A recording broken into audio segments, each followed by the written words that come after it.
Olá a todos, eu sou o professor Dr. Marcelo Alves. Bom, é com muito prazer que eu venho aqui dar-lhes boas-vindas ao encontro de iniciação científica da ETEC de Caraguatatuba. Esse evento, que começou a ser projetado há um certo tempo, ele já tem algumas edições já realizadas, mas o formato era outro. Esse ano, a pandemia acabou nos afastando das apresentações eventuais que nós fazíamos, normalmente dentro das escolas ou normalmente em praça pública, como foi o ano passado.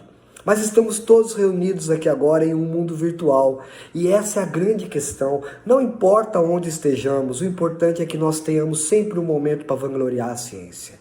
A ciência que lá atrás fez com que nós descobríssemos o fogo, manipular minerais, metais, ter acesso a tecnologias, fazer estradas, casas, remédios, coisas diferentes, compreender a humanidade, ela faz parte do dia a dia. Sem ciência, nós não estaríamos onde nós estamos hoje. A ciência, ela é um bem maior da humanidade, porque ela trata daquilo que o ser humano mais precisa.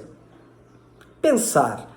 E além de pensar, ter acesso a uma dialética, a uma troca, ao conhecimento. E esse é o fundamento desse encontro de iniciação. Sempre ter a troca e fazer com que todos aproveitem de várias áreas, diferentes formas, o conceito daquilo que é o saber. Bom, sempre é bom falar de ciência. Por quê? Porque em um mundo onde acreditamos que a Terra é plana, eu mantenho a minha Terra sempre numa forma geoidal, mas para quem gosta ela pode ser redonda. Gente, sejam bem-vindos ao evento de iniciação científica da ETEC. Tenham um bom momento de prazer observando os trabalhos e parabenizo a todos que aqui estão. Isso é uma questão de mérito. Vocês foram capazes de superar todas as adversidades em um ano muito complicado. E é desse tipo de pessoa que a gente vai precisar no futuro. Por quê? Porque sem o conhecimento e sem repassar o conhecimento, a gente vai acabar extinguindo o nosso saber. Muito obrigado a todos e declaro aberto o evento de iniciação científica da ETEC e agradeço a todos os professores que proporcionaram a realização desse evento.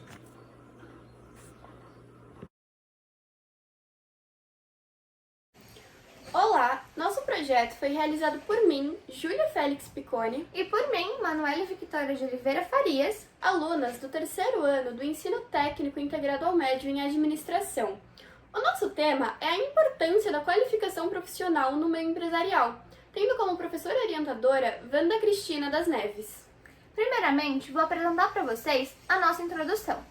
Bom, desde o século XVIII e XIX, com a Revolução Industrial até os dias de hoje, a evolução dos meios tecnológicos promove diversas mudanças no mercado de trabalho.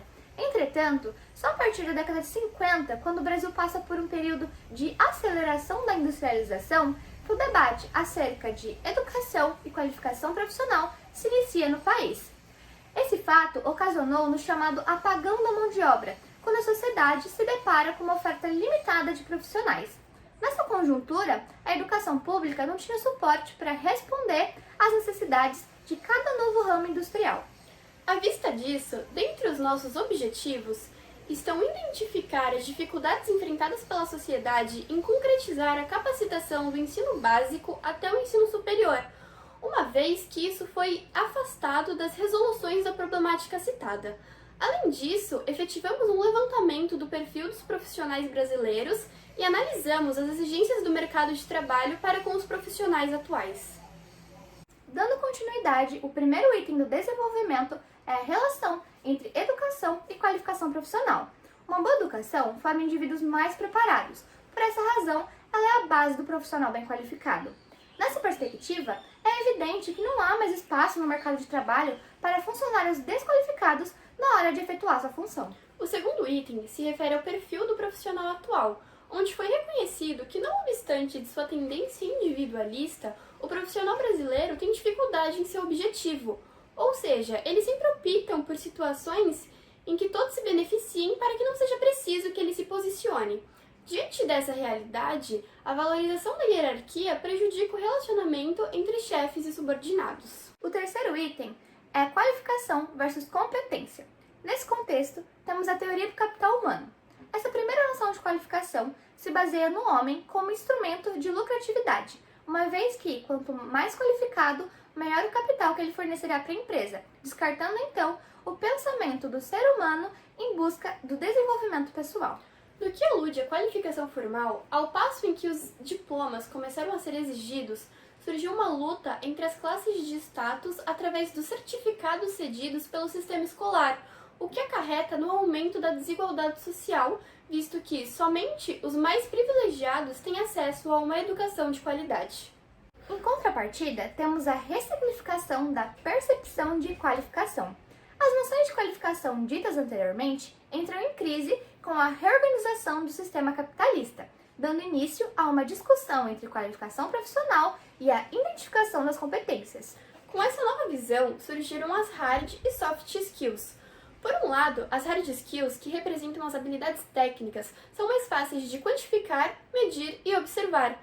No entanto, as habilidades comportamentais e pessoais, chamadas de soft skills, exigem uma mudança, especificamente no comportamento do colaborador. O quarto item são as exigências do mercado. Com o mundo em constante mudança, o meio empresarial requer um perfil multiprofissional, que engloba as capacitações técnicas, juntamente com as habilidades comportamentais e uma alta capacidade de inovação. Para finalizar, o quinto item diz respeito aos benefícios do investimento no colaborador. Para a organização, a qualificação de seus funcionários promove uma maior produtividade e eficiência na realização de tarefas, o que permite até mesmo uma maior lucratividade. No que concerne à metodologia, esse estudo está respaldado em pesquisas bibliográficas através de livros e artigos científicos, além de pesquisas exploratórias. O método utilizado é o quantitativo, embasando-se na coleta de dados, e também qualitativo. As pesquisas exploratórias constam em 2 questionários realizados pelo Google Formulários, sendo respondidos via internet. Para complementar, foi elaborado uma entrevista com a empresa Atacadão, sendo presencial e de caráter estrutural, contendo 10 perguntas abertas e fechadas. Resultados e discussões. De acordo com o gráfico 1, referente ao ambiente de trabalho, a maioria dos indivíduos não sabem lidar com problemas inesperados, o que, com base nos nossos estudos, é uma habilidade indispensável dentro do mercado de trabalho. No que tange os motivos da dificuldade de conseguir emprego, estão a falta de qualificação profissional, a falta de formação acadêmica e a falta de experiência técnica na área.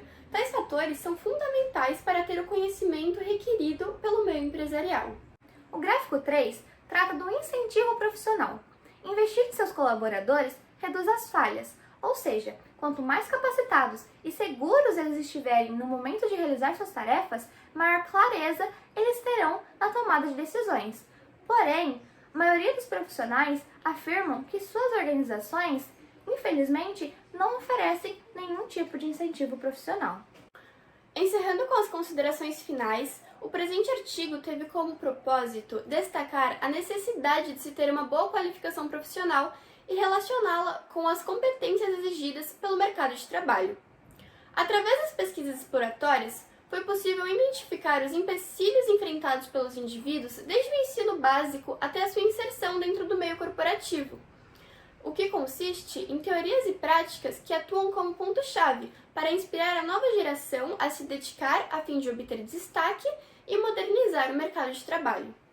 Em síntese, o artigo revela a necessidade de rever o que será requerido aos profissionais nos próximos anos, o que implica em uma nova postura, tanto no âmbito dos profissionais quanto das próprias empresas, que devem investir mais em seus funcionários, o que trará benefício para os profissionais e para as empresas. Por conseguinte, a baixa qualificação dos empregados afeta a área mais cara do Brasil, que é avançar em inovação e, consequentemente, em competitividade. essas são as nossas referências.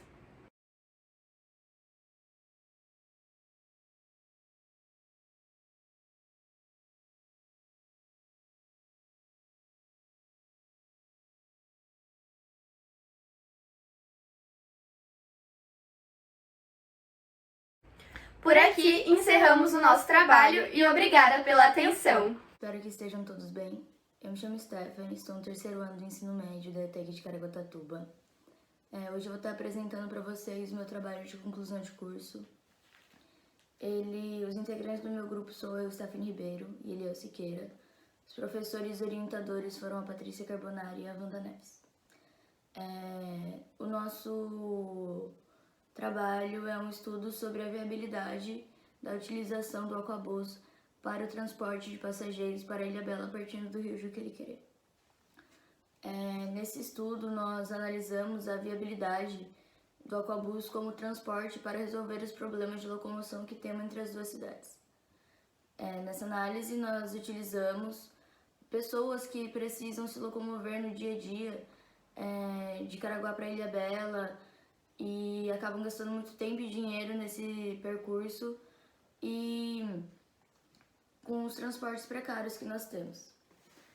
No nosso trabalho, nós mostramos a considerável diminuição de tempo e dinheiro que teria para os passageiros que utilizaram o Aquabus e que teria início no rio Juqueriquerê e término no Pier da Vila, que facilitaria o acesso para os moradores. Nós começamos nosso desenvolvimento falando do transporte aquaviário, que é muito mal aproveitado no Brasil por antigos governos que deram preferência a transportes individuais. Embora o Brasil tenha a maior rede hidrográfica do mundo e o fato também dos transportes marítimos serem muito mais econômicos que os transportes rodoviários e não só beneficiaria as prefeituras, mas também beneficiaria toda a sociedade a implantação de um transporte como esse, e não só aqueles que têm meios de conseguir um carro para chegar até São Sebastião ou então pagar um busão para ir até lá. Bom, falando um pouco sobre a história do rio e o motivo dele ter sido usado, o rio é um grande marco para a cidade e foi um grande meio de transporte utilizado na época. E ele era utilizado para exportação, pesca e transporte de pessoas. E também por seus afluentes terem ligação direta com o porto de São Sebastião, que transportava diversas cargas nacionalmente e internacionalmente. Bom, o rio foi dividido pelos tripulantes em 4 zonas. A primeira zona tinha de 25 a 30 metros de largura e nela a passagem de canoas se tornava muito difícil, pois suas águas eram rasas e se elas estivessem muito pesadas, em certos momentos elas tinham que ser arrastadas. Na segunda zona, o rio ficava mais estreito e suas águas adquiriam mais velocidade, porém ele também ficava cada vez mais profundo. Só que a segunda zona era muito obstruída por troncos e raízes que ficavam no fundo do lago. Na terceira zona, o rio do Morro da Pedra em diante se tornava fraco e consideravelmente aumentava seu volume no porto para 6 metros cúbicos por segundo. Na quarta zona, onde o rio era chamado de Rio Juqueriquerê, ele tinha 20 metros cúbicos por segundo e uma profundidade de 4 metros e largura de 25 a 30. O último percurso era o mais tranquilo e pelo fato de a largura do rio ser maior e ter uma maior profundidade, com certeza era mais calmo, o que ajuda a relatar que ele era navegável e ele se estendia até o mar. Bom, falando um pouquinho sobre os custos que que precisaria para ser implantado esse projeto, o custo na atualidade do transporte aquaviário é muito mais barato que o transporte rodoviário e o transporte ferroviário. A construção de 1 quilômetro de ferrovia é de 1,4 milhões de reais. A construção de da mesma quilometragem de rodovia é de 300 mil, e a construção a viabilidade da mesma quilometragem por hidrovia é de 30 mil. A prefeitura irá fazer testes com os aquabuses que já possuem aqui na Marina de Caraguá, e esses testes irão custar 2,5 milhões de reais. Bom, a gente fez uma tabela sobre os custos e nós colocamos os dados que nós tínhamos, e como 2,5 milhões seria para os 3 transportes, os 3 aquabuses que eles têm parados, nós dividimos por 3 e deu 833 mil por mês. Aí a gente dividiu por 90 dias, que deu 3.085,30 por um mês e 3.085,30 por 30 dias, o que deu 102,84 por dia. 102,84 a gente multiplicou pelo número de dias que ele seria utilizado, que é 12, e daí deu um total de 1.234,8 do valor gasto no fim de semana. 1.234,08 dividido por 72, que era o número de horas, contando que ele circulasse 24 horas, deu 17,14 por hora, e 17,14 a gente dividiu pelo número de passageiros, que era 58 em cada aquabus, e deu 30 por pessoa. Lembrando que isso é somente uma suposição, e levando em conta que o teste seria por 3 meses, além desse valor por passageiro ser impossível de ser cobrado, nós chutamos um valor mais alto, que seria de 3,57 por pessoa, o que já acarretaria para a prefeitura um valor mais de 200% de lucro. Também vale ressaltar que é um novo meio de transporte que seria implantado e que cairiam impostos e leis por cima dessa taxa cobrada. E em 2019, o Conselho cita a continuidade do projeto do Aquabus entre as cidades de Ilhabela e Caraguatatuba, sendo ele o fruto de uma parceria público-privada ou então entre a parceria das duas cidades. Olá pessoal, meu nome é Eliel. Como a Stephanie disse, eu darei continuidade na nossa apresentação do artigo científico. Bom, partirei do desenvolvimento do item 2.4, que fala sobre o transporte de passageiros e do Aquabus. De princípio, a gente só pode notar que aqui no nosso litoral norte há 4 tipos de modais, que no caso é a motocicleta, o carro, o ônibus e a balsa.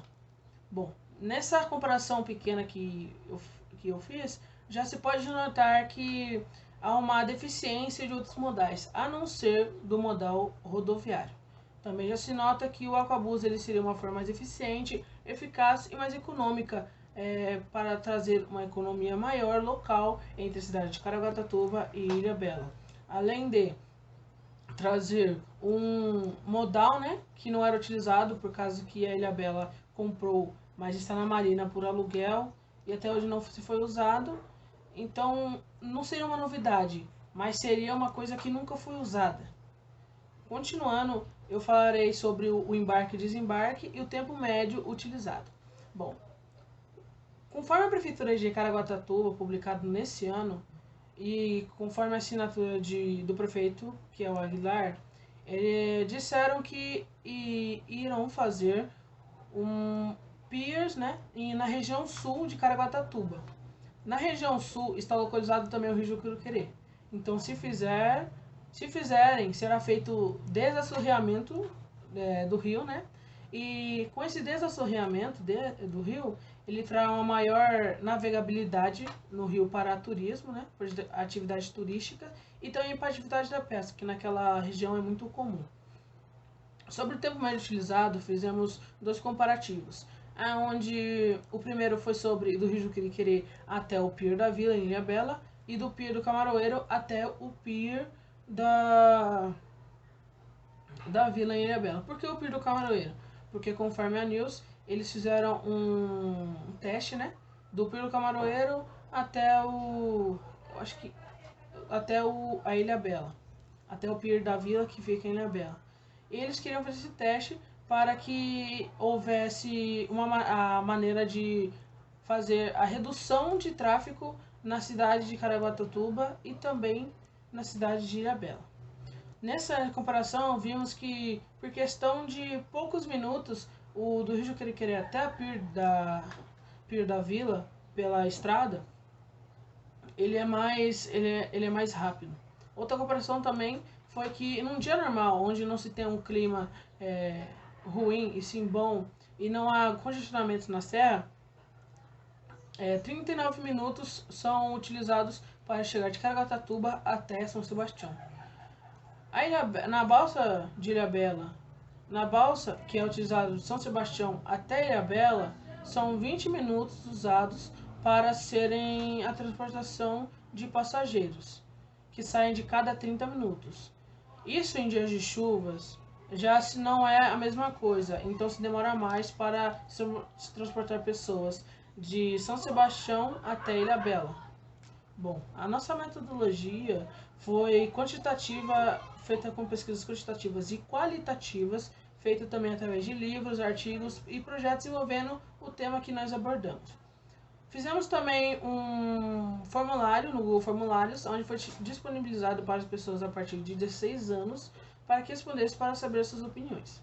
Bom, e um dos nossos gráficos colocados em resultado de discussões foi o gráfico 6, que é o transporte em Caraguatatuba, onde faz a seguinte pergunta: esse tipo de transporte daria certo em Caraguatatuba? Sendo que 70,8% responderam que sim, daria certo, e já 29,2% falou que não daria certo. Outra pergunta é o gráfico 8 sobre economia, que fala a pergunta: você acha que através dessa utilização, que no caso do Aquabus, a economia vai melhorar? 78,3% falaram que sim, ele vai trazer uma melhor economia.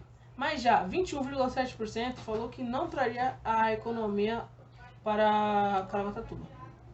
Bom, as considerações finais foi que nós conseguimos sim apresentar um estudo sobre a viabilidade de se fazer o transporte de passageiros com um Aquabus de Caraguatatuba até Ilhabela. Se for feito o desassoreamento desse rio com a construção de piers, sim, o Rio Juqueriquerê ele já é navegável, mas se for feito esse desassoreamento, ele será mais navegável ainda, além de, como disse anteriormente, será feito um aumento na economia e mais disponibilidade de emprego, como a atividade da pesca que é comum naquela região. O Aquabus se mostra assim eficiente e muito fácil muito fácil e econômico de se utilizar, além de passar pelas nossas belas praias, que nós somos bem conhecidos. Esse transporte também terá uma maneira mais fácil de locomoção de pessoas que trabalham diariamente e que sofrem com os congestionamentos entre Caraguatatuba e São Sebastião. Essa foi a apresentação do nosso artigo científico, espero que tenha gostado. Oi, bom dia! Hoje nós viemos apresentar o nosso trabalho de conclusão de curso e o tema é Análise Multitemporal de NDVI na cidade de Caraguatatuba, São Paulo. O grupo é composto por Igor Polizel, Nicolas Cunha, Mariana Cotia e Vitor Colbassier, orientado pelo Dr. Marcelo Alves. O presente trabalho visa analisar a relação entre a evolução de Caraguatatuba e a distribuição vegetal do seu contorno, com o uso de NVI. Também preza compreender os seus efeitos correlacionando com o conforto térmico da população. Para a confecção desse trabalho, após a escolha do tema, foram feitos trabalhos com conceitos como de espaço urbano, climáticos e de geoprocessamento. E após isso, foram feitas a análise de DVI, e resultados de discussões e, por fim, conclusão. A área de estudo desse projeto de trabalho está localizada no litoral norte de São Paulo, este presente no Brasil. Com uma área de 490 mil km² e 120 mil habitantes aproximadamente, Caraguatatuba está geomorfologicamente inserida num contexto de planície costeira, entre o Oceano Atlântico e o escudo cristalino, formado pela Serra do Mar. Neste mesmo município está localizada o núcleo Caraguatatuba do Parque Estadual da Serra do Mar, este contendo uma grande área de preservação ambiental de um dos maiores remanescentes da Mata Atlântica brasileira. A constante e crescente infraestrutural e socioeconômica no município são um dos grandes fatores para a construção da unidade de tratamento de gás Monteiro Lobato, esta conhecida como UTGCA. Neste trabalho, foi utilizado a definição de espaço urbano, onde os diferentes usos da terra numa cidade grande formam diversas dinâmicas de centros comerciais, domiciliares e industriais. Esses usos da terra são segregatórios, onde esses decidem onde você vai morar, se é perto do centro ou não, quanto tempo você vai passar no ônibus, qual será a sua qualidade de vida e muitos outros. Com a crescente urbanização mundial, esses espaços urbanos vêm perdendo sua capacidade e assim estão tendo que se verticalizar usando prédios e condomínios.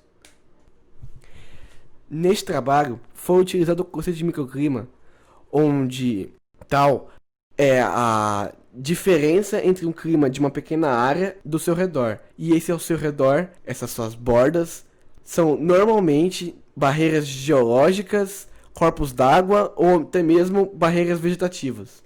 O microclima também é afetado por ações humanas, como construção civil e poluição. Essas interações são presente foco no nosso trabalho.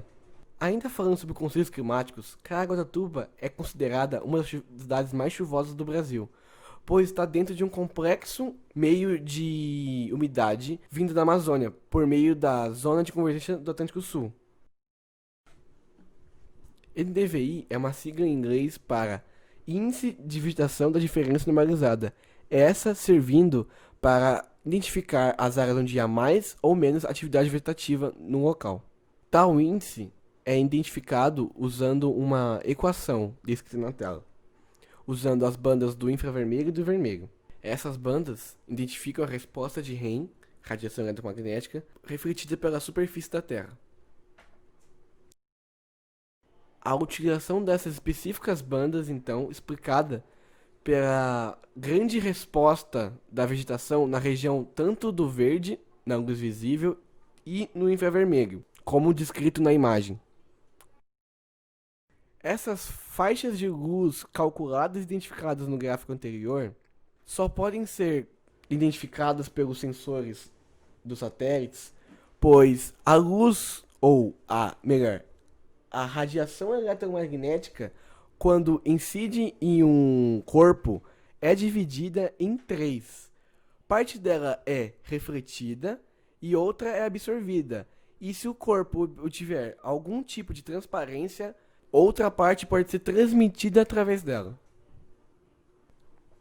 Foram utilizadas nesse trabalho imagens do Landsat 5, pois, como visto na linha de tempo no slide, ele é o que tem a maior longevidade, permitindo que nós tenhamos maior abrangência temporal nessas imagens, assim tendo maior qualidade nas nossas análises.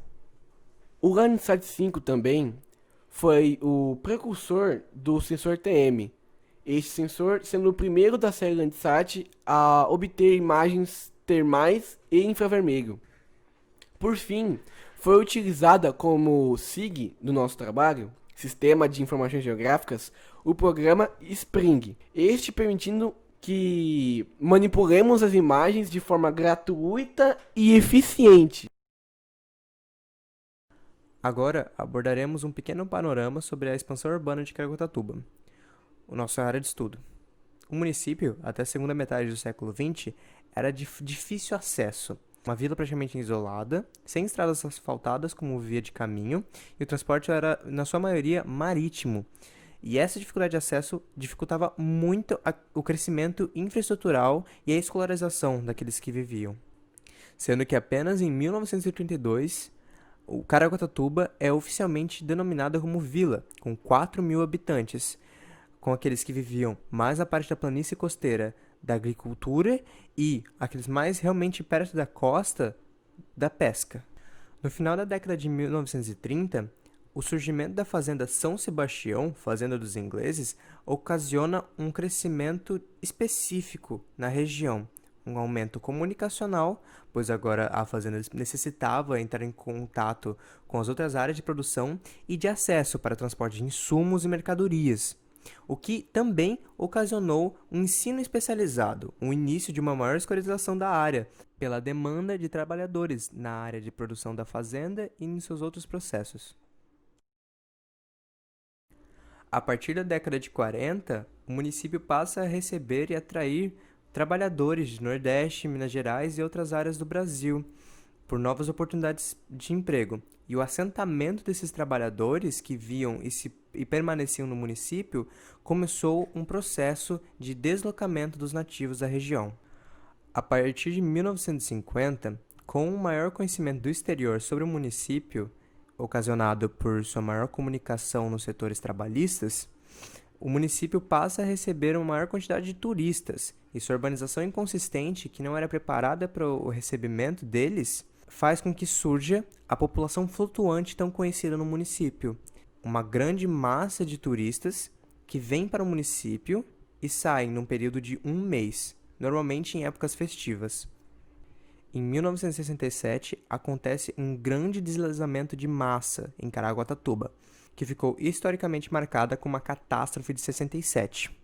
Vale aqui a citação do livro Santo Antônio de Caraguatatuba, onde Campos cita o quanto, além dos militares e a Guarda Civil, os nativos de Caraguatatuba, os caiçaras, foram os principais a ajudar a reerguer a cidade, não abandonando por nenhum momento. E a partir daí, começamos um novo momento do município, em cima de sua reconstrução. A partir da década de 70, pós-catástrofe, no processo de reconstrução da cidade, surge uma expansão imobiliária nova na região, provavelmente impulsionada pelos aterros que foram necessários após a catástrofe, dando espaço a novos loteamentos para residências secundárias e principalmente condomínios de luxo, atraindo turistas ainda mais e pessoas para trabalhar na cidade, tanto na reconstrução quanto em outros processos de infraestrutura. Em meados da década de 90, inicia o processo de ocupação desordenada no município, onde costas, regiões ribeirinhas e vertentes de morros, essas áreas de risco, são utilizadas para construção civil. Neste momento, Caraguatatuba ultrapassa com sua densidade populacional o índice de urbanização da cidade. Isto é, a partir desse ponto, a urbanização da cidade não suporta a sua densidade populacional. A partir dos anos 2000, a cidade investe em serviços e infraestrutura, modernizando a cidade. Em 2006, a UTGCA é construída, a Unidade de Tratamento de Gás Monteiro Lobato, o que também causa uma nova onda de atrativos para trabalhadores, sendo que a cidade já havia ultrapassado, com sua densidade populacional, o índice de urbanização. Ou seja, esses novos trabalhadores se assentaram precariamente em loteamentos reduzidos que passam a surgir principalmente nos bairros de Golfinho e Morro do Algodão, ou nas vertentes do PESME. Não só por isso, como também novas pessoas são atraídas por uma suposta prosperidade do turismo, uma sensação que é trazida nessa população flutuante da cidade, que a cidade é um atrativo e boa para sua fixação. Logo, novas pessoas se mudam para a cidade e não são devidamente absorvidas, incentivando ainda mais a verticalização da cidade e a redução dos lotes. Agora, na confecção dos mapas, foram cedidos pelo Dr. Marcelo Alves bancos de dados com imagens de Landsat 5 TM com as bandas necessárias, 3, vermelha, e 4, infravermelha. A partir do programa Spring, foram realizadas a segmentação e a normalização dessas imagens, aplicando a aritmética do NDVI. E então, foram definidas as classes de resposta para os resultados obtidos, sendo com maior resposta ou mais próximo do 1, a alta atividade vegetativa, incluindo PESME e a floresta ombrófila densa, como média atividade vegetativa, mata secundária, campos e arborização urbana, como média baixa atividade vegetativa, futuros afloramentos, campos parcialmente desmatados e áreas de deslizamento, ou seja, na área de transição entre atividade vegetativa nula e uma maior atividade vegetativa, e nos resultados obtidos com pixels mais próximos do zero, na baixa atividade vegetativa, são compreendidos os corpos d'água, solo exposto, mancha urbana, entre outros. Então, é confeccionada a carta temática de NDVI. É notável a densidade da mancha urbana na costa da cidade e seus afloramentos causados por pastos e outras atividades mais próximas ao PESM. Agora, na carta temática de 2011, há uma grande mudança no cenário, com uma maior e agravante densidade da mancha urbana, a notável construção da UTGCA e afloramentos mais intensos, e áreas de menor atividade vegetativa mais intensas. O ponto mais curioso dos resultados é o desaparecimento da média-baixa atividade vegetativa. Analisando os resultados obtidos e utilizando a literatura acadêmica como base, é perceptível a intensidade dos processos sofridos no município dos últimos anos, de 1996 para 2011.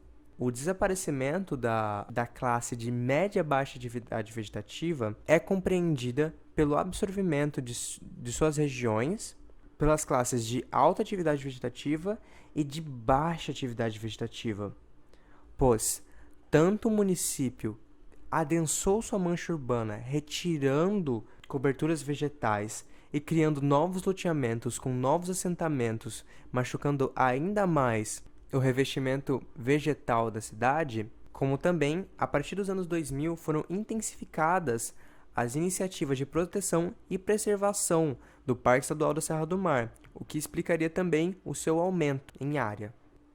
Não só isso, como se pode observar na imagem demonstrada no slide, há regiões de pasto em Caraguatatuba, na sua planície costeira, que sofrem constantes queimadas para a revigorização dos pastos, o que explica a transição de média-baixa para baixa atividade vegetativa notada nos anos de 2011.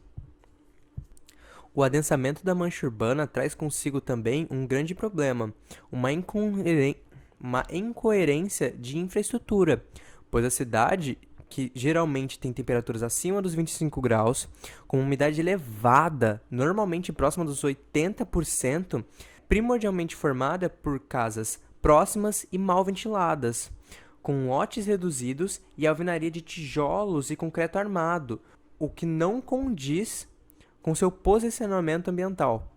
Além do que, Caraguatatuba apresenta a maior área plana disponível de todos os municípios do litoral norte, o que causa estranheza com o fato de que a maioria da população está concentrada na costa do município.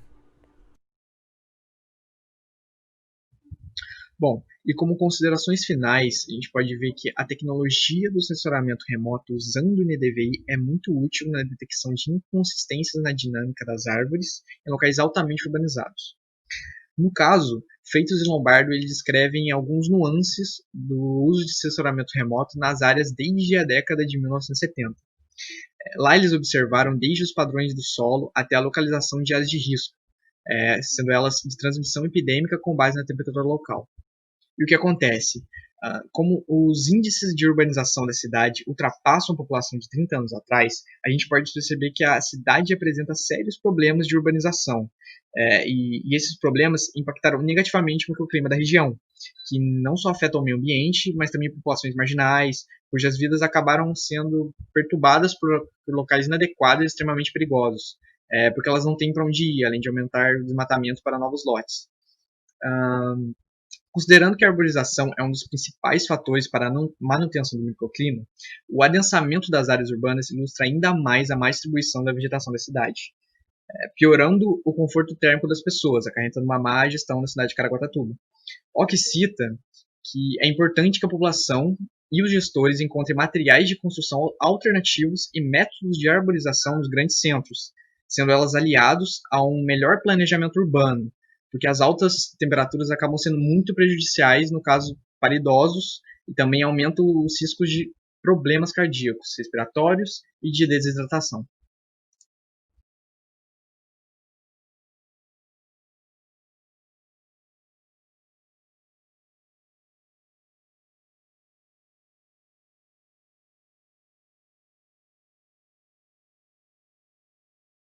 Olá, hoje eu estou aqui para apresentar o trabalho de conclusão de curso do meu grupo. O nosso tema é os possíveis problemas ambientais causados por marinas e seus impactos no meio ambiente. Os integrantes do grupo são Nilson Gustavo, Alexandre Campos, Saulo Massarelli e Rafael Ribeiro. Esse foi o fluxograma que a gente seguiu para fazer o nosso trabalho. Após a escolha do tema, nós demonstramos a importância do mercado náutico brasileiro, analisamos a legislação ambiental necessária para operar uma marina no Brasil, relatamos o quão danoso é ao meio ambiente o descarte incorreto de resíduos nocivos nos rios, constatamos qual é a atividade mais nociva e tem mais impacto no meio ambiente e, por fim, apresentamos algumas medidas que podem ser adotadas pelas marinas para diminuir os impactos. O setor náutico é de grande importância no nosso país, tanto economicamente e também gerando muitos empregos diretos e indiretos. Ele tem impacto ambiental, econômico e cultural. Esse segmento começou no Brasil no século XIX, com pequenos estaleiros no estado do Rio de Janeiro. Entre 1970 e 1980, esse setor começou a se moldar e se consolidar.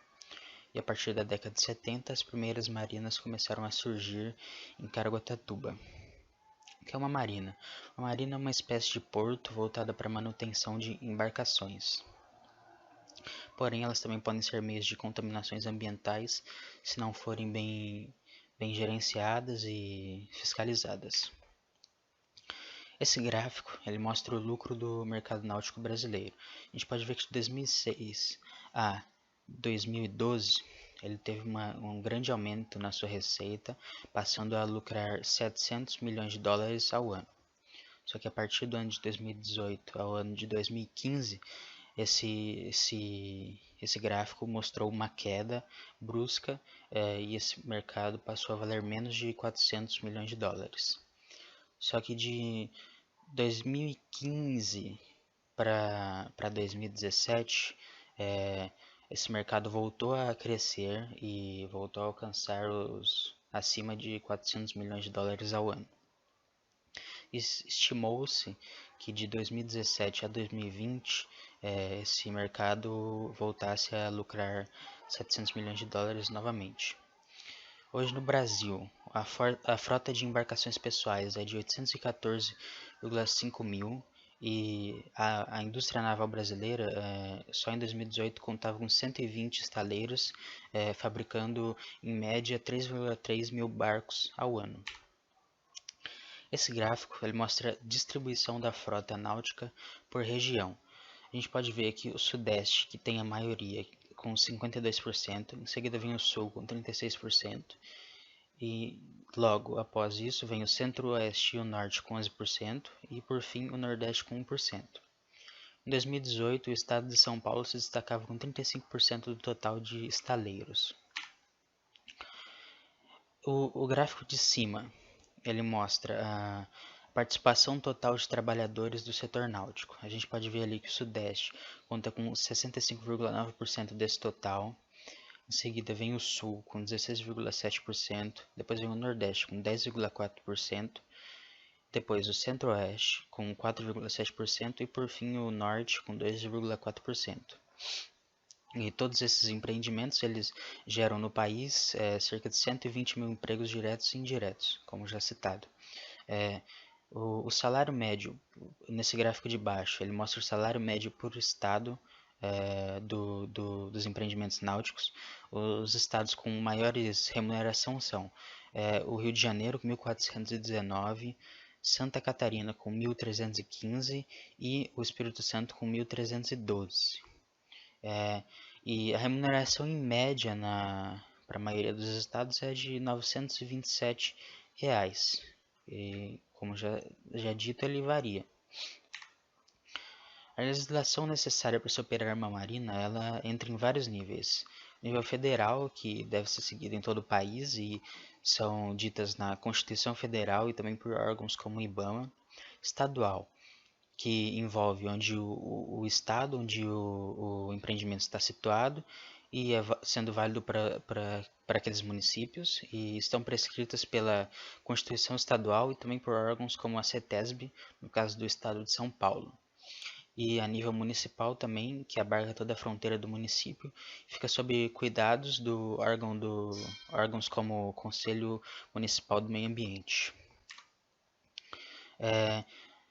Alguns problemas que podem ser causados pelas marinas, normalmente são causados por marinas que não seguem as legislações e não operam de acordo com o meio ambiente, assim causando contaminações por efluentes que são gerados na marina, como esgoto e entre outras coisas, assim,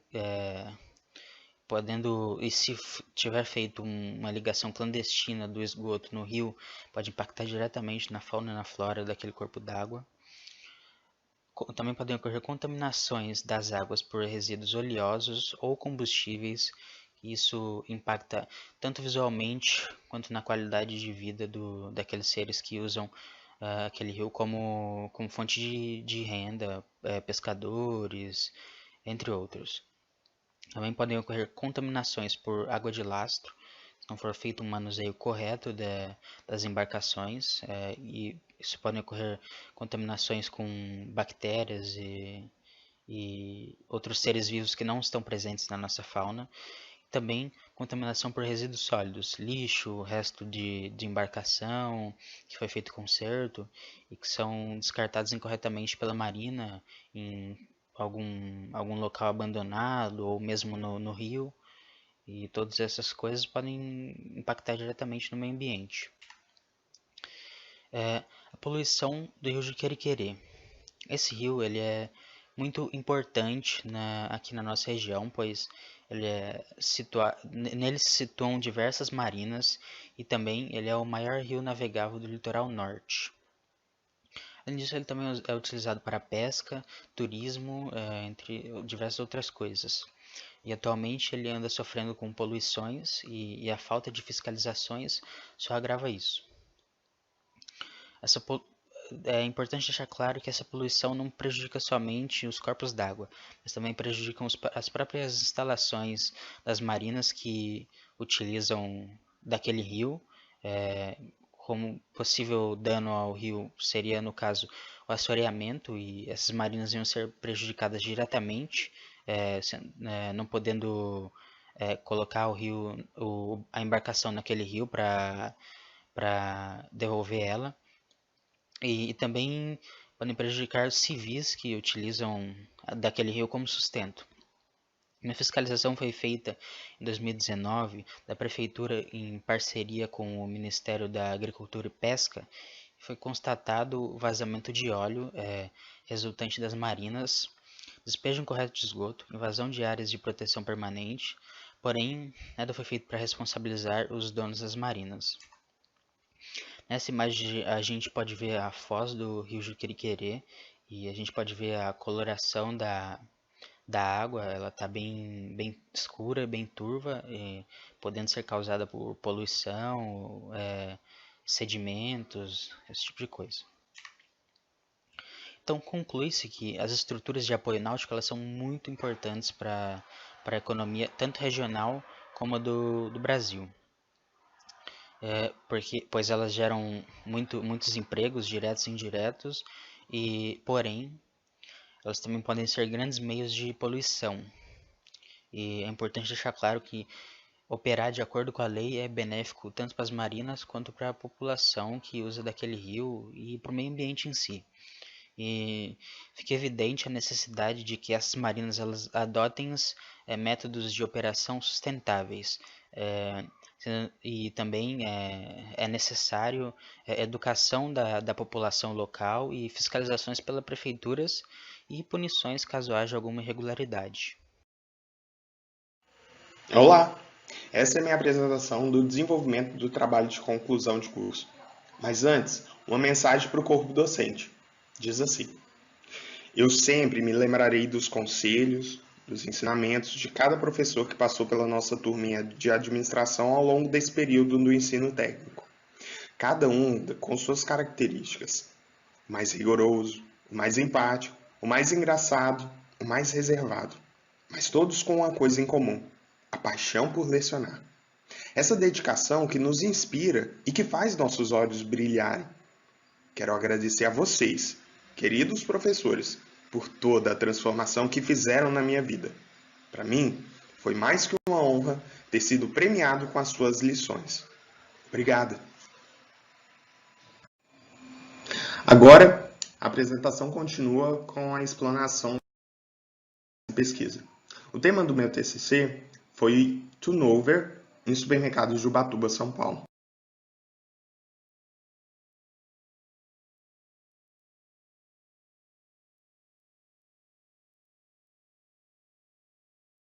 A abordagem do trabalho é a seguinte: primeiramente, a introdução, o referencial teórico, materiais, métodos, resultados e discussões, conclusões e referências.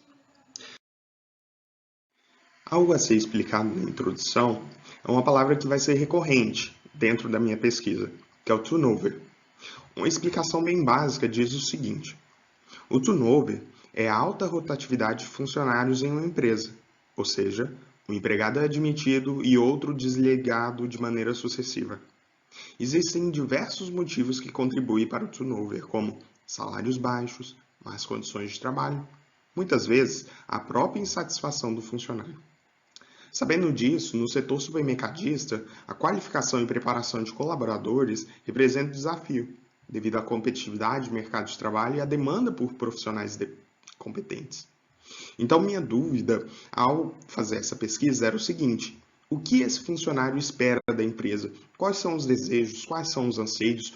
E o que essa empresa também espera desse funcionário? E assim, encontrar as respostas. Seguindo, agora temos materiais e métodos. Então, foi realizado um estudo de caso em 3 empresas do segmento varejista. Os colaboradores que participaram da pesquisa foram funcionários dessas organizações, no total de 30 colaboradores atuantes. Para a coleta de dados, foi utilizado um questionário estruturado, para assim definir e descobrir quais são os anseios e os desejos desse funcionário que mora em Ubatuba e que trabalha dentro da rede supermercadista de Ubatuba. Agora, a gente tem os resultados. No primeiro gráfico, a gente vê a pergunta: qual a sua faixa etária? Ali é observado que 33,3% dos funcionários têm de 35 a 45 anos, seguido dos 26,7% que têm entre 18 e 24. É interessante perceber que essa maioridade de 35 a 45 pode refletir o fato da rede supermercadista ter mais interesse por esses funcionários com mais idade. E também há um interesse também da rede supermercadista dos mais jovens, porque o efetivo ali que foi compreendido é de 26,7%. Agora, no segundo gráfico, a gente consegue perceber a pergunta que há quantos anos o funcionário está na empresa. Seguindo de 36,7%, ali os funcionários disseram que eles têm de 1 a 2 anos na empresa, seguido de 33,3% de funcionários que têm mais de 10 anos nas empresas. É interessante perceber que esse fato recente, que a gente pode compreender de 1 a 2 anos na empresa, se dá pela alta taxa de rotatividade nesses estabelecimentos, na rede supermercadista. Ainda sobre o turnover, não há um número ideal, mas há um consenso de que índices muito altos podem trazer prejuízo para as empresas, o que pode prejudicar a sua imagem externa e dificultar as relações com seus colaboradores. Ainda sobre os resultados, os 2 gráficos aqui apresentados representam 2 perguntas, uma sobre o ambiente interno do supermercado e outro do ambiente externo, o que levaria o funcionário a um pedido de demissão. No primeiro gráfico, é possível observar que nenhuma das alternativas acima seria algo que os funcionários fariam um pedido de demissão, o que compreende 43,3%. Mas em segundo e em terceiro, é interessante observar que algumas pessoas responderam que o salário, em segundo lugar, seria algo que levaria a um pedido de demissão deles.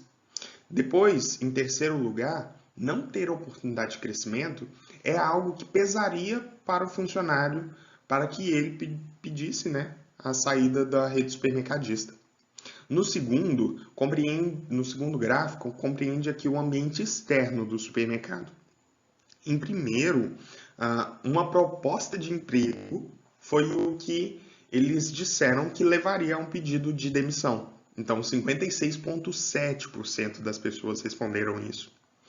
Também, em segundo e terceiro lugar, foram por mudança de cidade ou por focar nos estudos. Então, esses são os pontos que foram observados e o resultado que esses funcionários responderam ao questionário e decidiram colocar essas respostas. O próximo resultado é o que o gráfico representa. A seguinte pergunta: a falta de novas oportunidades de emprego na região retém os funcionários no supermercado? Em um avassalador, 82,8% disseram sim. Então, a maior parte disseram que sim. A falta de emprego em Ubatuba retém os funcionários no supermercado. Então, esses empregados vêm no supermercado como uma saída até encontrarem um emprego que eles desejam. E algo a se discutir é que, com a falta de boas empresas e de bons salários, resta o oceano de pobreza. Será que o fim da corrupção resolveria? Será que a reforma da Previdência? Será que a maior eficiência do Estado pode ajudar? Mas o problema ainda vai continuar. O Brasil se encontra na armadilha da renda média. A conclusão?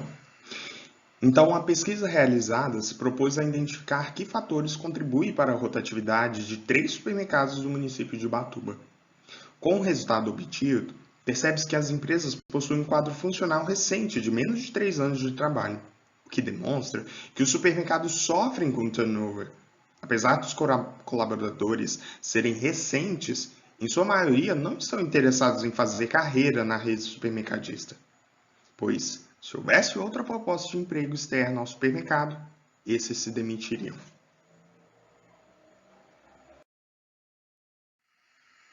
Essa parte compreende as referências, então os livros, os sites que foram pesquisados para o embasamento do referencial teórico.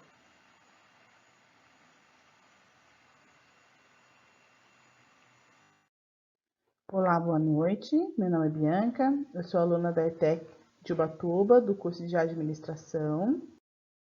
Nós vamos falar um pouco hoje sobre a ginástica laboral, qualidade de vida no ambiente de trabalho. No meu grupo somos eu, Bianca, a Letícia, a Marielle, a Roberta e a Suelen. Bom, vamos para a introdução. A justificativa do tema. Escolhemos esse tema a partir de uma aula que tivemos no primeiro semestre, logo nas aulas de gestão de pessoas, onde tivemos uma atividade em grupo. Daí surgiu o interesse. Bom, mas o que é a ginástica laboral? A ginástica laboral é um conjunto de atividades e alongamentos que as pessoas podem fazer antes, durante ou depois do período de trabalho. E ela serve para ajudar no desenvolvimento das pessoas, além de ajudar no desempenho no trabalho, diminuir dores no corpo. Agora a Roberta vai falar um pouco para vocês sobre o referencial teórico do trabalho. Tipos de ginástica laboral. Nós temos aqui a preparatória, a compensatória, a relaxante e a corretiva. A preparatória, ela deve ser realizada no começo do expediente, né? E o objetivo é de despertar os trabalhadores, né? De prepará-los para a atividade. Ela deve ser realizada de 2 a 3 vezes na semana, por profissionais da educação física, fisioterapia ou terapia ocupacional. Nós também temos aqui a compensatória. A compensatória, ela é para aquele funcionário que passa horas numa mesma posição, como, por exemplo, 3, 4 horas sentado, em pé, ou se não, digitando, né? ela serve para que o trabalhador não fique viciado numa determinada postura. Então, assim, ela é indicada também de 2 a 3 vezes na semana pelos profissionais da educação física, fisioterapia e da terapia ocupacional. Bom, nós temos aqui a relaxante, né? A relaxante, ela é aplicada no final do expediente, né? 10, 15 minutinhos antes do fim do trabalho. E são exercícios que visam relaxar a musculatura tensionada em virtude de tensão acumulada do trabalho. E o profissional indicado é o fisioterapeuta e é indicado também de 2 a 3 vezes na semana. Temos aqui também a corretiva, né? A corretiva, ela tem função de restabelecer o equilíbrio muscular e articular. Ela vai alongar a musculatura, né? Ela vai alongar os músculos que estão encurtados e fortalecer os músculos fracos. Ou seja, ela é para aqueles casos que a pessoa já apresenta dor, né? Então, assim, já vem com um quadro de dor vinculado à má postura. E o profissional mais indicado é o terapeuta ocupacional e o fisioterapeuta. Também é indicado de 2 a 3 vezes na semana. Olá, eu sou a Suelen e eu vou falar sobre os benefícios. Se você se preocupa com a qualidade dos seus funcionários, a ginástica laboral é uma prática que você precisa adicionar aos cuidados de sua empresa. Melhorar e preservar a saúde dos seus colaboradores e ajudar a empresa como um todo. Assim, diminui índice de afastamentos por problema de saúde, ajuda a aumentar a produtividade, estreitar o relacionamento entre os colaboradores.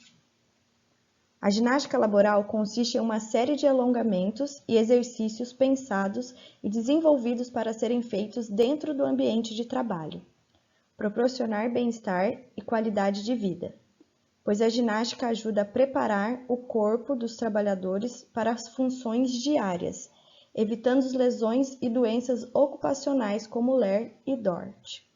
LER é uma sigla para as lesões por esforços repetitivos. Representam um grupo de afecções dos sistemas músculo-esqueléticos. DORT é uma sigla de distúrbios osteomusculares relacionados ao trabalho. Atende aos requisitos em NR17, que fala da questão da ergonomia no ambiente do trabalho, reforçando a necessidade de todas as tarefas serem feitas de maneira segura e confortável.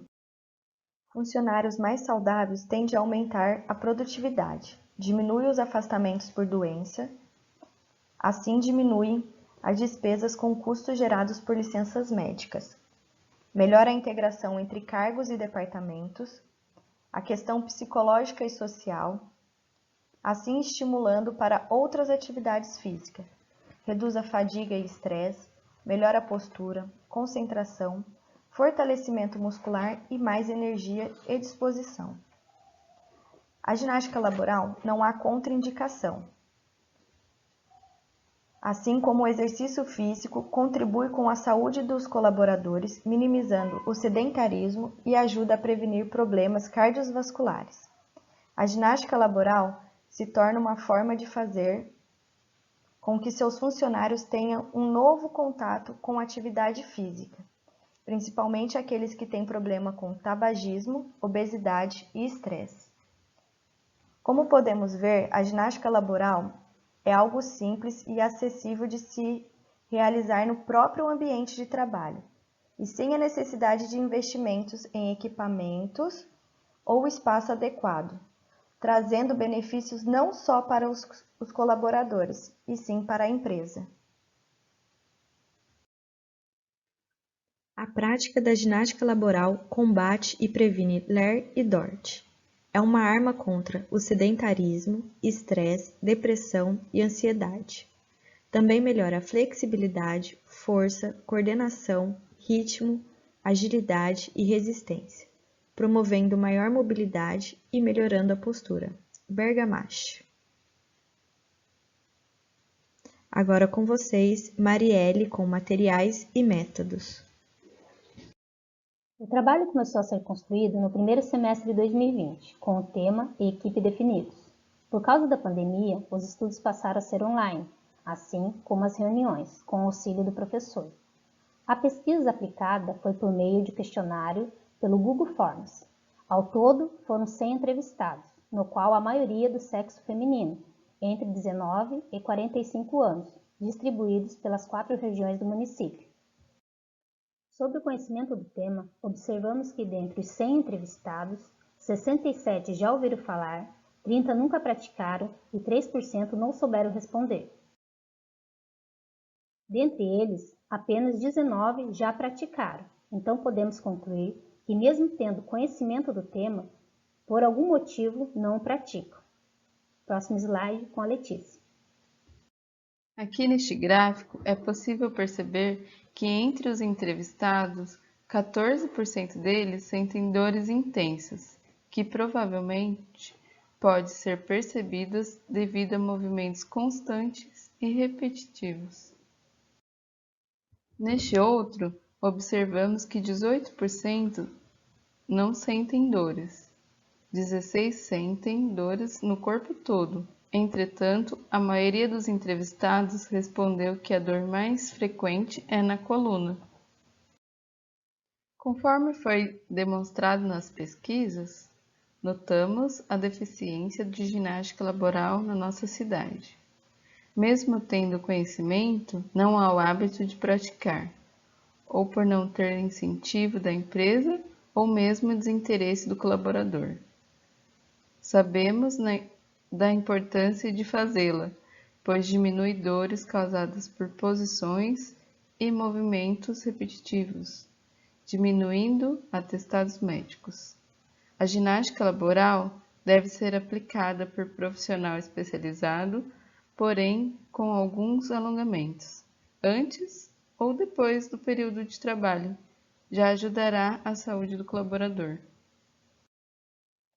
A menos que modificamos a nossa maneira de pensar, não seremos capazes de resolver os problemas causados pela forma como nós acostumamos a ver o mundo. Albert Einstein. E agora, nossas referências. Olá, boa tarde ou bom dia. O grupo é composto por mim, Juliana Cano, e o meu parceiro, Nivaldo Júnior. Iremos apresentar sobre o nosso trabalho de conclusão de curso. Começarei a compartilhar o slide com vocês agora.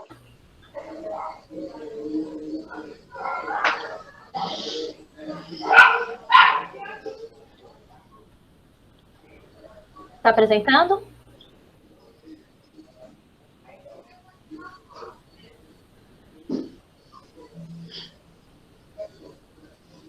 Ok, então o trabalho de conclusão de curso é feito pela ETEC de Caraguatatuba. Nós do ETI, técnico em administração. O tema do nosso trabalho é a utilização da dança como uma alternativa de desenvolvimento do marketing pessoal nas escolas. Como eu disse, os componentes do grupo são eu, Juliana Cana e Nivaldo Júnior, e a professora orientadora é a Wanda Cristina Neves. Introdução. No trabalho foi desenvolvido a busca do marketing da dança, o que se torna isso um elemento essencial, pelo fato de que a dança ela é um modo de atração do público, que desde das peças de teatro, como apresentações ao público, sempre atraiu muitos olhares a todo mundo. Desse modo, o desenvolvimento dela, desde o início dos tempos, se torna um essencial atrativo para alavancar o marketing e atrair esses novos públicos. Porque no mercado não é só apenas satisfazer, mas sim também encantar o seu público. Assim, como justificativa, queremos demonstrar que a área da dança pode ser desenvolvida e ser inserida de um modo forte e firme no marketing pessoal, assim, fortalecendo tanto as empresas como o próprio indivíduo que trabalhar com isso. Desse modo, também, o nosso objetivo é incentivar as produções do marketing pessoal das empresas para serem bem aplicadas para vender os seus produtos ou chamar a atenção para a sua empresa. E também alavancar o marketing pessoal para destacar essa nova área de desenvolvimento para os novos olhares, assim também desenvolvendo nas escolas para buscar novos talentos para esse ramo. No nosso desenvolvimento, decidimos começar pela história da dança, contando sobre sua criação e seus diversos significados, já que, segundo Verderi, o homem primitivo dançava por diversos significados, tanto quanto uma boa colheita ou a exaltação de um deus. Ao longo dos anos, a dança evoluiu, criando também o estilo romântico do balé e o estilo inovador do contemporâneo. De acordo com a evolução dos tempos, a evolução dos significados da dança também foi algo notável. Nosso próximo tópico é marketing. Começamos conceituando ele de acordo com Darosh, que diz que o marketing é o processo de planejamento que satisfaz o objetivo individual e coletivo, apresentando também seus benefícios e desvantagens, focando, claro, no marketing pessoal, que visa a autodivulgação e a autopropagação. Continuamos com a dança na escola, que é um problema a ser resolvido, já que a dança deve ser melhor aplicada e melhor incluída nas escolas, de uma maneira eficaz, através de ensino e de atividades extracurriculares. Seguimos com a dança e o marketing. Nesta parte, a dança e o marketing já estão incorporados nas propagandas para potencializar o acesso das grandes massas. Próximo, a mídia para as empresas e a dança. Conceituando a mídia, podemos obter um espaço por onde circulam as informações, no caso, as redes sociais e a internet, por onde circulam as propagandas vinculadas à dança, tornando uma indústria ainda mais criativa. A nossa metodologia foi baseada numa pesquisa bibliográfica e numa pesquisa de campo. Logo após, fizemos uma síntese das informações técnicas sobre a dança e o marketing, coletado nas plataformas do Google Acadêmico, outros sites e também em livros. No dia 5 de maio de 2020, criamos uma pesquisa no Google Forms, onde obtivemos o resultado de 188 respostas. Essas perguntas eram fechadas e alternativas. Assim, obtivemos os resultados e discutimos sobre isso. O gráfico 1, representando as idades, serão apresentado que a maioria do seu público era jovem, de 14 a 17 anos, tendo a resposta de 116 pessoas, sendo elas uma porcentagem de 61,7%.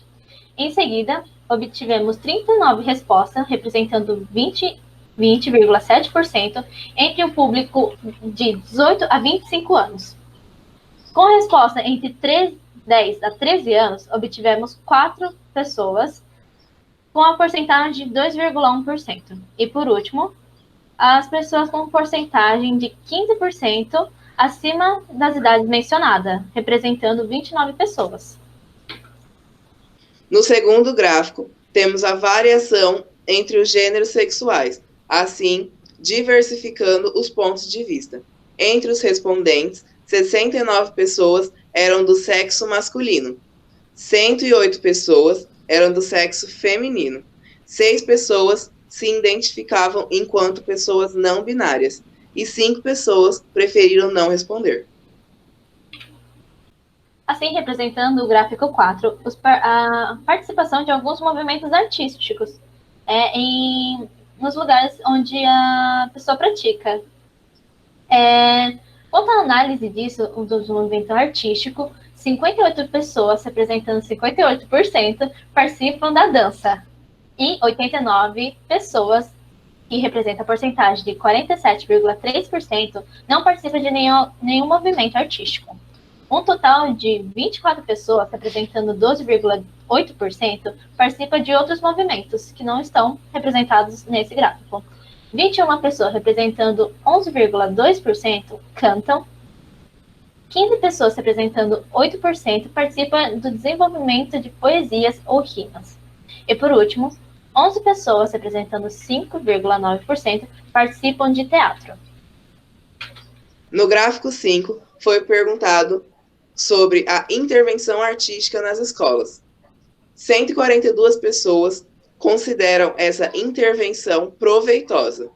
21 pessoas negam esse proveito, mas 25 pessoas responderam apenas com talvez.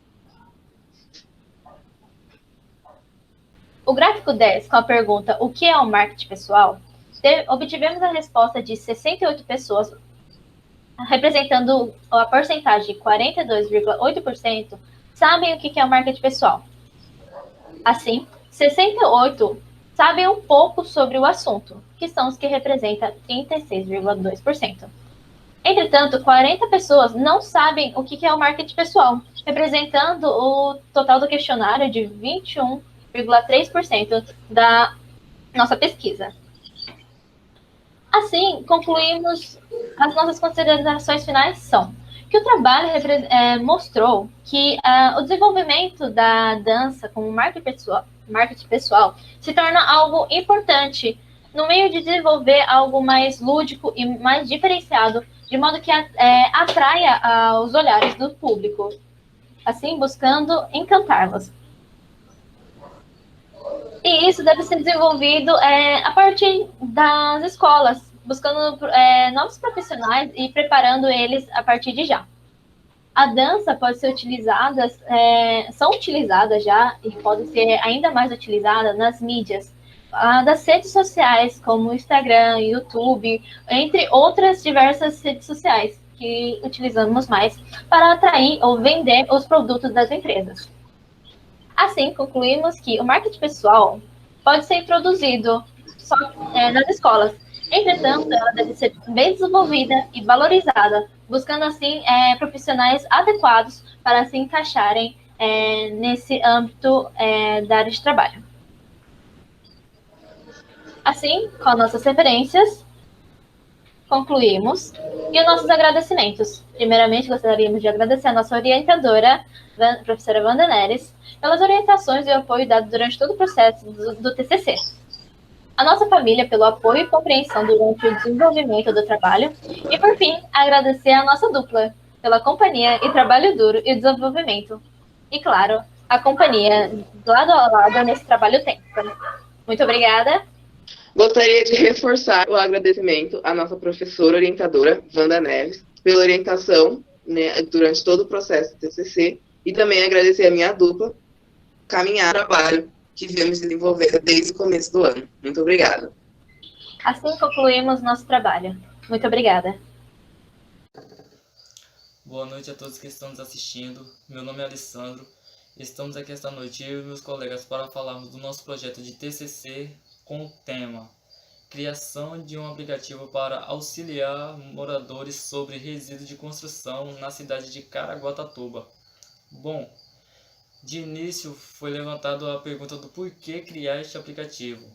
E no decorrer do dia a dia foi constatado que há entulhos jogados de formas inadequadas nas calçadas da cidade de Caraguatatuba, podendo agravar ainda mais esse caso com as chuvas, podendo gerar criadouros do mosquito Aedes aegypti e também criadores de outras pestes como ratos e barata. Bom, foi levantado um formulário via plataforma online, contendo algumas perguntas, entre elas a pergunta se a população aprovaria este projeto, se aprovaria a ideia de criar um aplicativo, e 88,1% da resposta foram que sim, que elas aprovariam. Entre as perguntas também haviam se achariam viável que a prefeitura invista no aplicativo, e 76,2% responderam que sim. E também tinha uma votação entre as perguntas para dar o nome ao aplicativo. E o nome que mais foi votado foi o Caraguá Recolhe, dando assim o nome do aplicativo, feito já a interface do aplicativo com o nome Caraguá Recolhe. E, bom, a seguir meu colega continuará dando andamento à apresentação. Obrigado. Boa tarde, professor. Boa tarde a todos. Hoje vamos falar sobre a importância do mapeamento na cidade de Caraguatatuba para saber fazer o levantamento de locais estratégicos e conhecidos pelos moradores para colocar cada ecoponto em seu devido lugar. É uma parte essencial do aplicativo em si, pois com o levantamento de pontos estratégicos para colocar o ecoponto e fazendo levantamento de referências conhecidas também, pontos de referência conhecidos, cada morador vai se localizar mais fácil, saber qual ecoponto é perto da sua casa para fazer o descarte de entulho correto. Por exemplo, dependendo do morador, se ele mora num lugar mais longe, como o Golfinho ou também o Laria, que são distantes do centro, em exemplo, ele vai poder fazer uma pesquisa no aplicativo e ver qual ecoponto é mais perto da sua casa, vendo também a referência, o ponto de referência, e assim fazendo o descarte de entulho correto e mais rápido para ele. E também o coletor de entulho vai saber onde cada ecoponto vai estar localizado, pelo ponto de referência também, e assim ele vai fazer a coleta de entulho mais rápida e mais prática, agilizando todo o trabalho e fazendo a coleta mais rápida ainda em Caraguatatuba inteiro. E esse é a importância do mapeamento de Caraguatatuba, para saber onde colocar cada ecoponto. Obrigado, até mais. Eu sou o Gabriel Victor, dando continuidade à apresentação do meu colega anterior. Eu vim falar sobre a criação e a utilização do nosso aplicativo Caraguá Recolhe. Bom, durante a criação do aplicativo, nós usamos o programa Google Earth, onde nós temos acesso à imagem via satélites 3D da nossa cidade. Bom, durante o uso do aplicativo, nós formamos ecopontos estratégicos para recolhimento de todo esse material despejado na nossa cidade.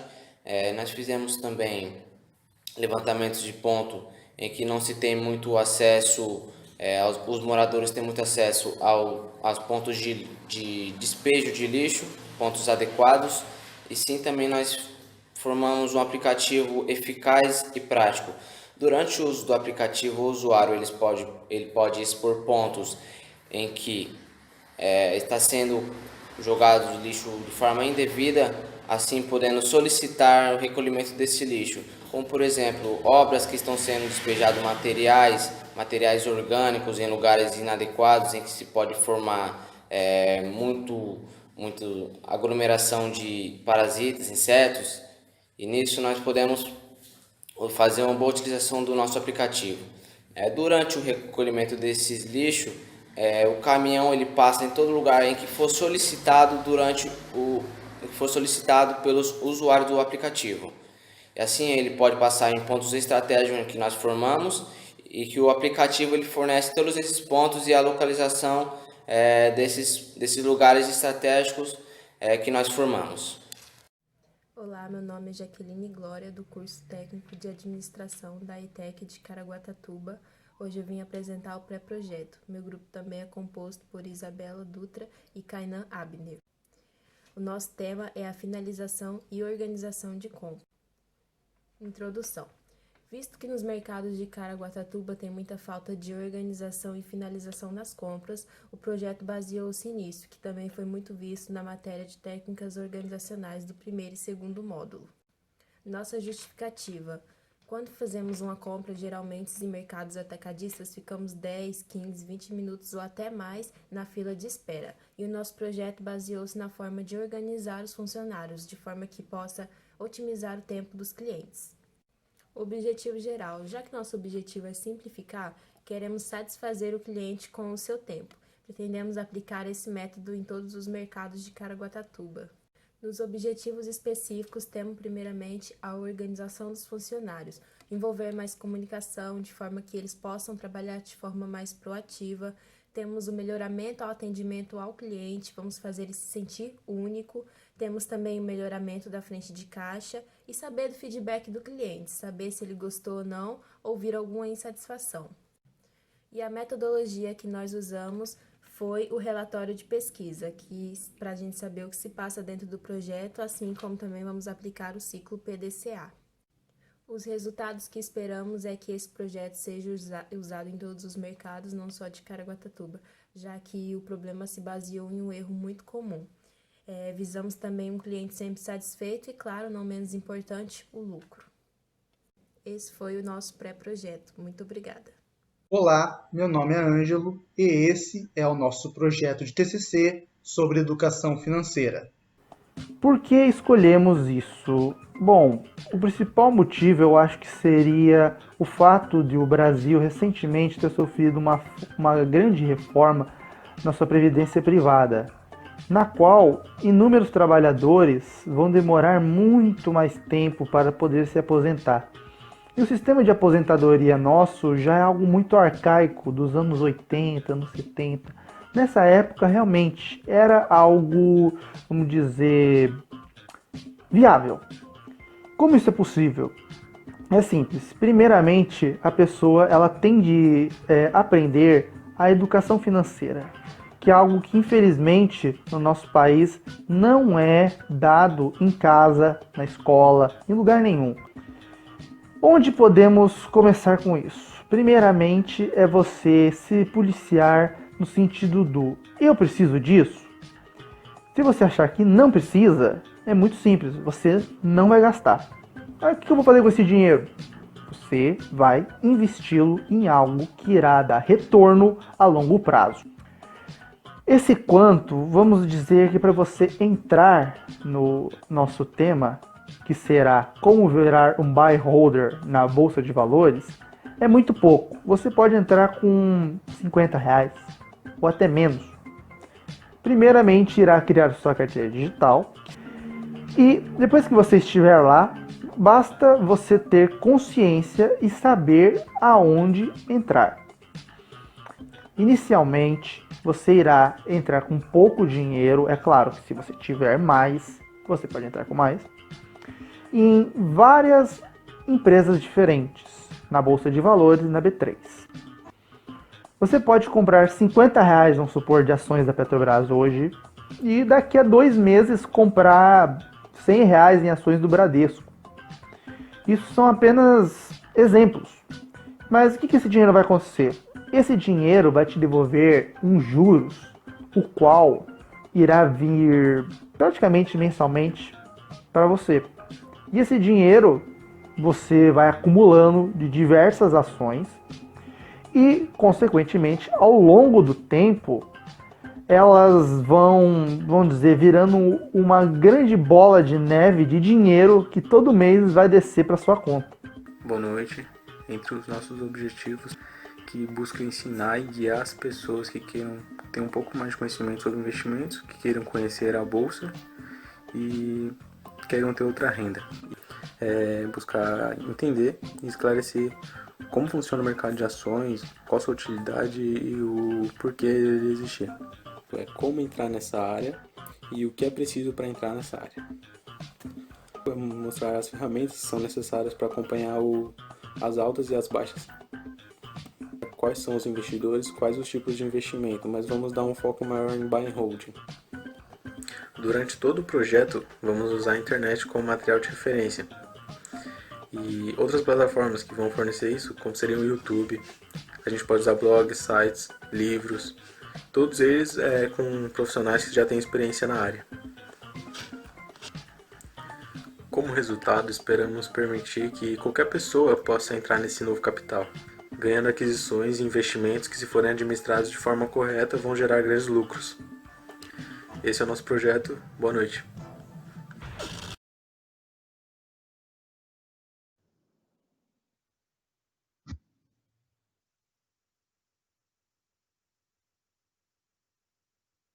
No início, o tema do trabalho é a implantação da contabilidade de custos na loja de ferramentas em Caraguatatuba. Eu vou iniciar falando sobre a contabilidade de custos, que vem a ser a forma mais eficaz de analisar todos os gastos de uma empresa, e uma forma de identificar a melhor forma de tomada de decisão. Bom, a organização desta empresa, no caso, como vai ser feita essa organização? A princípio, o estoque desta empresa está muito desorganizado. Foi identificado uma grande quantidade de produtos iguais, produtos que não saem, e alguns produtos que saem muito e não tem mais no estoque, está muito desorganizado. Vai ser importante a composição dessa contabilidade de custo, no caso, a implantação dessa contabilidade de custo nesta empresa, para ter um controle maior, para aumentar o lucro e diminuir os prejuízos dessa empresa.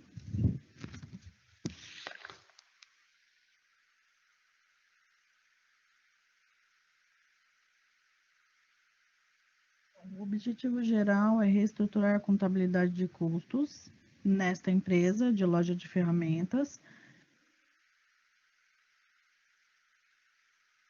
O objetivo geral é reestruturar a contabilidade de custos nesta empresa de loja de ferramentas através do método SMART, com o cronograma, tudo direcionado. Dentre eles, tem alguns objetivos específicos, que é organizar o estoque da empresa, a manutenção e o controle, e a criação, o desenvolvimento de planilhas no Excel para os colaboradores.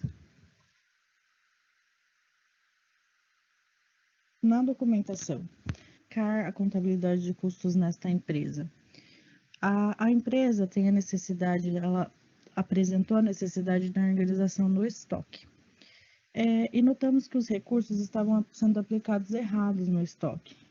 Muita mercadoria igual, às vezes alguma que necessitava menos.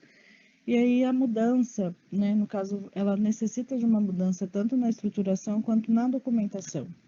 Se tornou viável este tema, no caso, a aplicação deste método, porque a empresa está necessitando organizar o estoque para aumento do lucro, adquirir organização na documentação, na parte fiscal, nos recursos, enfim, em tudo. Vai trazer vários benefícios esta aplicação.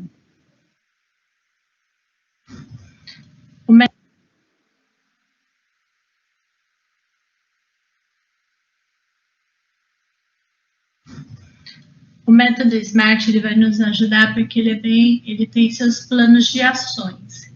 O primeiro dele é ser específico. Ele traz o foco necessário ao assunto em questão, vai nos trazer clareza, vai padronizar toda a parte estrutural da empresa, vai nos ajudar a visar a viabilidade da parte documental da empresa, trazendo assim facilidade na sua organização.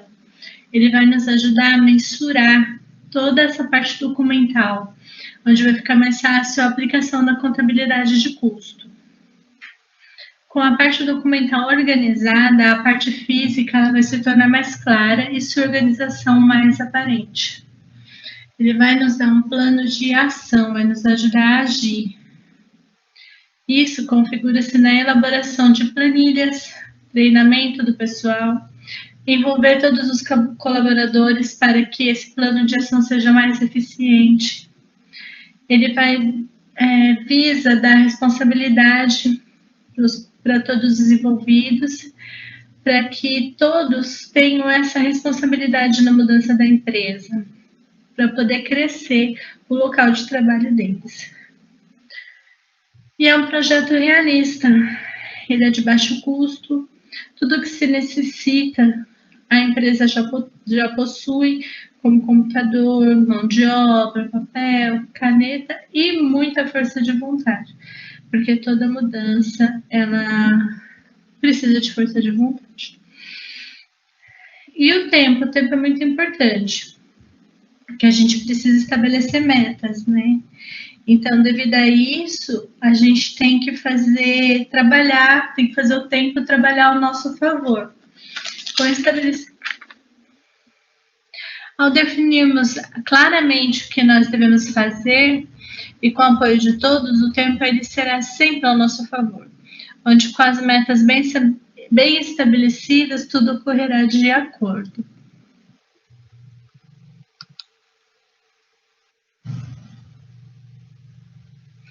Nós conseguimos, assim, especificar a entrada de notas fiscais e destacar alguns valores de imposto, como o IPI, sobre a mercadoria. A gente também conseguiu especificar o valor de ICMS, tanto que foi feito, né, o valor exato da compra total, destacamos o valor do ICMS, temos um resultado, esse valor do estoque vocês já vão entender, e um lucro aproximado já dá para ser notado. Aqui está o valor do estoque. A gente conseguiu organizar aquele material que chegou em planilha, já pôr um preço de custo e já calcular, se for vendido tudo.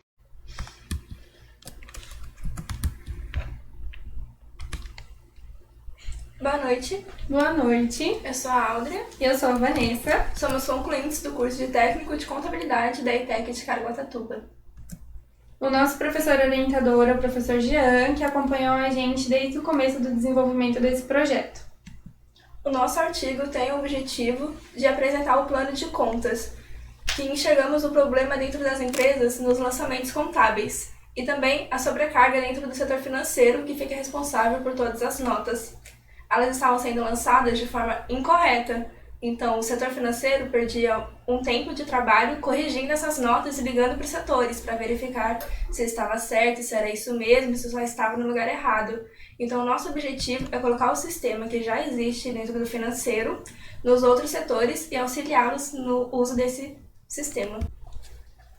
O projeto teve início na aula de Sistemas de Informações Contábeis, e onde passamos a perceber que uma de nós trabalha nesse ramo e mexe com o plano de contas. O plano de contas ele serve para mostrar a saúde financeira da empresa e organizar as contas, como no passivo, ativo e entre outros. O projeto ele visa que é para tirar a sobrecarga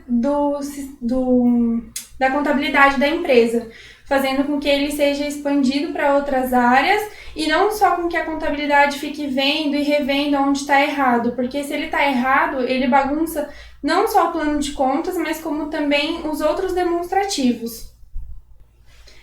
E na aula também percebemos que existiam outros programas, só que ao estudar esses programas, a empresa já tem um, que é o TOTVS, e percebemos que ele é o próprio para fazer a expansão desse programa dentro da empresa, que os outros não serviam para fazer isso. O plano de contas, ele é um controle financeiro da empresa, ele tem que ser analisado diariamente, porque ele mostra o que entra e sai todos os dias da empresa, que é onde o setor contábil e financeiro tem uma ideia de como está a empresa, e ele serve para fazer, no final, quando ele é fechado, ele serve para fazer outras demonstrações contábeis. Ele é feito de forma numérica crescente, mudando, cada vez que muda um grupo ou um subgrupo, ele muda os primeiros números da casinha. A estruturação dele normalmente tem que ser padronizada para ajudar a empresa a seguir sempre o mesmo plano e ter a possibilidade de errar menos, porque você já sabe todo o começo dos números, ele sendo padronizado, ele ajuda até os funcionários a memorizar mais o que vai em cada plano, em cada grupo, na classificação, na verdade. Para estar montando o plano de contas, a pessoa que está fazendo tem que saber, no mínimo, o que é o ativo, o passivo, a receita e despesa. Para fazer o lançamento no plano, a pessoa tem que saber, no mínimo, o que é o ativo, o passivo, a receita e as despesas. O ativo é todos os bens e direitos que a empresa ou a pessoa física tem.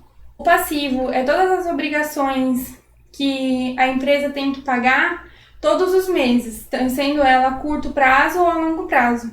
A receita nada mais é o seu trabalho feito ou o produto que você vendeu, e as suas despesas é o que você gasta no mês.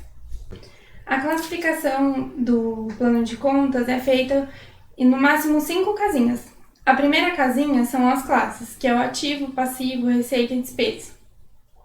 A segunda casinha são os meus grupos, que tem o ativo, o passivo, o patrimônio líquido e outros. A terceira casinha são os meus subgrupos. Os subgrupos são o que você tem dentro dos grupos, que são, por exemplo, dentro do meu ativo, eu tenho o meu circulante. Dentro do meu circulante, eu tenho o meu subgrupo caixa. A quarta casinha são as minhas contas, que, por exemplo, dentro da minha conta caixa, eu tenho o caixa geral, ou, por exemplo, do banco, eu tenho 2 contas no banco, o banco beta e o banco Z. Aí eu não posso unificar as duas, eu tenho que separar, então elas entram separadas na quarta casinha. Na quinta casinha é geralmente usado na demonstração de resultado, que elas entram, por exemplo, em produtos vendidos. Eu demonstro como que foi vendido esses produtos.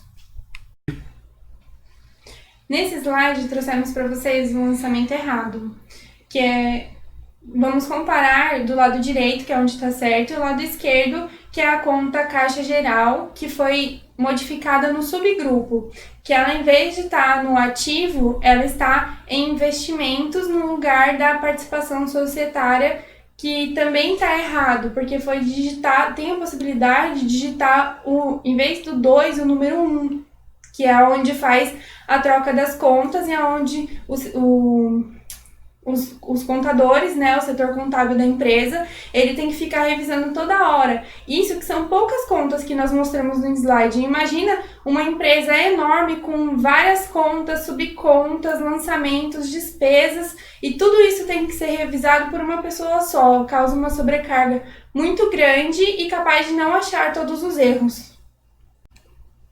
Agora iremos comentar sobre o programa que iremos utilizar, que já é utilizado por um setor, o financeiro, agora que será expandido para os outros setores, que é o TOTBS. Ele pertence à RMS Corporativa, que é reconhecida como o maior programa nacional de gestão corporativa.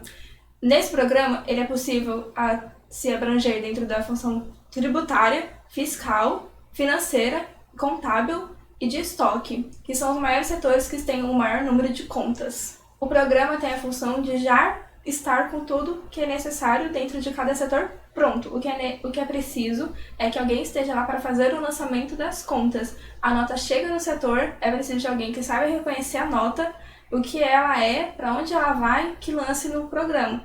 Porém, ele já deixa o plano todo pronto, concluído, para ser passado para o próximo setor.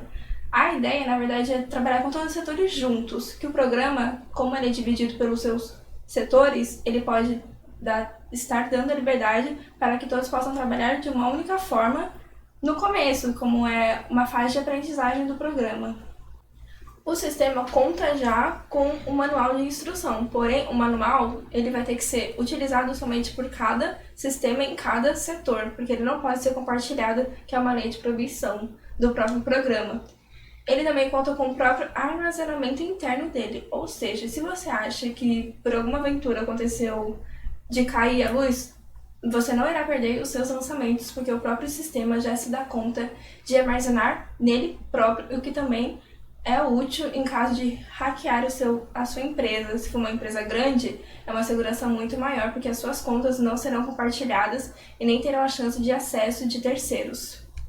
Além de que o sistema conta constantemente com profissionais atualizados na legislação. A parte tributária, por exemplo, se uma nota foi emitida em um estado de São Paulo e depois mudou para o estado do Rio de Janeiro, ele automaticamente já irá se atualizar sobre esse imposto. Então a nota já irá ser lançada com o imposto correto, com o cálculo correto de cada estado para estado. Além disso, o sistema também é reconhecido no ranking global de TI, pois ele está em constante evolução, ou seja, tem gente trabalhando constantemente para evoluir ele, aprimorar ele e deixar ele mais completo o possível para trabalhar dentro das empresas. O preço do sistema não é muito barato, ele custa em torno de 100 mil. Porém, é um sistema completo, ou seja, se você tem uma empresa que trabalha com fiscal, tributária, compras, estoque e contabilidade, o financeiro, ele já vai abranger tudo isso, que são os principais sistemas, os principais setores de toda uma empresa. Então, é algo que vale a pena, além de que ele também está com tutoria, ou seja, se você tem alguma dúvida em relação ao sistema, só mandar uma própria mensagem lá mesmo, que alguém já irá te responder imediatamente. Se você fez algo errado, você abre um chamado, a pessoa que está trabalhando no momento irá responder o seu chamado e te auxiliar. O sistema, então, ele é bem completo, vale a pena, é uma boa aquisição, e se as empresas adquirirem essa ideia de colocar um em cada setor, acredito que irá otimizar muito o tempo dos funcionários, irá causar uma boa impressão e com um bom esforço também dos funcionários para se adequar ao sistema, vai ser bem útil. A ideia inicial do treinamento de pessoas é colocar o contador, que no caso que fica no setor financeiro ou contábil, para trabalhar com os setores de forma calma, para explicar como é feito somente o lançamento das notas, o que é cada nota, explicar na hora que chega a nota ele saber enxergar onde vai se encaixar a nota, porque o sistema mesmo já se responsabiliza por isso. Como eu disse, o sistema é muito completo. Então, se um setor de estoque vê uma nota de compra, ele já vai saber, isso eu vou colocar aqui, o sistema já vai realizar isso para mim. É mais mesmo pelo entendimento da nota e para uma coisa que vai ser necessária somente por um dia, por 2 dias no máximo, porque é algo muito prático e fácil de ser utilizado. A ideia inicial talvez não seja muito aceita pelos funcionários por conta de que vai exigir tempo, esforço. Então a gente não espera que seja muito aceito de primeira, porém com a utilização frequente e a compreensão de que vai ser algo que vai ajudar e auxiliar na otimização do tempo do trabalho futuramente, a gente espera que seja mais aceito para frente. E após a realização desse treinamento, que estimamos um prazo de 1 semana ou 2 até, depende de cada setor, a gente tem esperado que todos os funcionários dos setores estejam trabalhando com mais efetividade e compreensão de que foi necessário e foi uma boa mudança e foi uma boa aquisição para o patrimônio da empresa, para tudo que a empresa representa. Concluímos com esse artigo a importância do plano de contas e fazer ele da maneira correta para você ter depois os demonstrativos contábeis sem precisar refazer nada. E fazendo com que tenha um programa bom que atenda não só a contabilidade ou o financeiro, mas também como a empresa como um todo. Queremos também enfatizar a importância da aceitação da tecnologia dentro da organização. Não é só porque algo é novo que ele não pode ser utilizado e também não que não deva. A tecnologia veio para ajudar, auxiliar e otimizar o tempo de trabalho dos funcionários. A organização tem a obrigação de, não só por si, mas também pelos seus colaboradores, de mostrar um trabalho que possa ser mais eficiente e eficaz. Gostaria de agradecer ao nosso professor e orientador, que é o Jean. Ele foi muito importante nesse processo, ainda mais no processo final do artigo, que ele ficou lendo com a gente o artigo, mostrando o que faltava, que estava bom, que era bom colocar, dando ideias, várias sugestões do que era bom para compor o artigo, acompanhou todo esse processo com a gente. Queria muito agradecer, porque isso foi muito importante para todo o desenvolvimento do artigo. E também queríamos agradecer a Wanda, que desde os primeiros dias de aula sempre esteve ali junto com a gente, puxando a nossa orelha para o que era necessário e sempre fazendo a gente pensar positivo e nunca desistir, apesar da gente pensar isso algumas vezes pela dificuldade do curso, mas ela sempre esteve ali do nosso lado, fazendo com que a gente ficasse firme e chegasse até o final. Gostaria também de deixar um agradecimento geral a todos os professores que nos acompanharam desde o primeiro módulo, estiveram com a gente, alguns não chegaram a concluir com a gente o curso, ficaram lá para trás, Porém, todo o crescimento que nos ajudaram a ter durante todo esse período foi muito importante. Não estaremos aqui agora se não fosse por vocês lá atrás que nos ajudaram. Agradeço também ao Matheus, que é um ex-aluno da ETEC, que atualmente é o meu namorado. Ele já estudou, então ele soube muito como nos auxiliar durante todo esse processo, porque durante a pandemia não estava lá presente com a gente, né, o professor orientador, então ter alguém para nos mostrar o que estava para ser feito, como que era para ser feito, como que era para formatar, foi muito importante. Agradeço a minha mãe, que está comigo desde o começo de tudo, desde a minha matrícula. Estava lá falando comigo, não, você vai conseguir, você vai chegar até o final, você vai concluir esse curso, eu acredito em você. Isso, o apoio familiar, ainda mais agora, dentro de casa, foi muito importante. Eu também quero agradecer aos meus pais, em especial a minha mãe, que junto com meu esposo me ajudou a, nesse período, continuar, não desistir, porque foi difícil a adaptação em casa. Então eu só tenho a agradecer a eles, ao meu esposo principalmente, que nos ajudou agora nessa parte final de edição do vídeo e gravação de vídeo, pelo conhecimento que ele tem, então ele conseguiu nos ajudar bastante. Gostaríamos de deixar antes uma frase do Charlie Chaplin. Persistência é o caminho do êxito. Por que nós escolhemos essa frase? Essa frase, ela retrata muito bem a nossa amizade, nós duas, durante esse 1 ano e meio de curso, que uma sempre apoiou a outra, sempre esteve do lado da outra, tanto nesse momento difícil, quando as aulas eram online. A gente pensou muitas vezes em desistir, mas a gente persistiu e estamos aqui concluindo o curso. Boa noite! Então, gostaram? Muito obrigado pela presença e participação de todos. Espero que os trabalhos tenham sido muito importantes para a formação de vocês, que vocês tenham adquirido o modo e o modelo de se realizar, de se apresentar, conhecido novas vertentes, novas instruções, novas formas, e esse é o nosso objetivo. Se tocou algum trabalho, o coração de vocês, esse era o nosso objetivo. Muito obrigado e que todos tenham um lindo final de ano. Gente, se cuidem. E é isso. Muito obrigado pela realização desse evento. Parabéns a todos. Orientadores, alunos, direção, todos. Agradeço.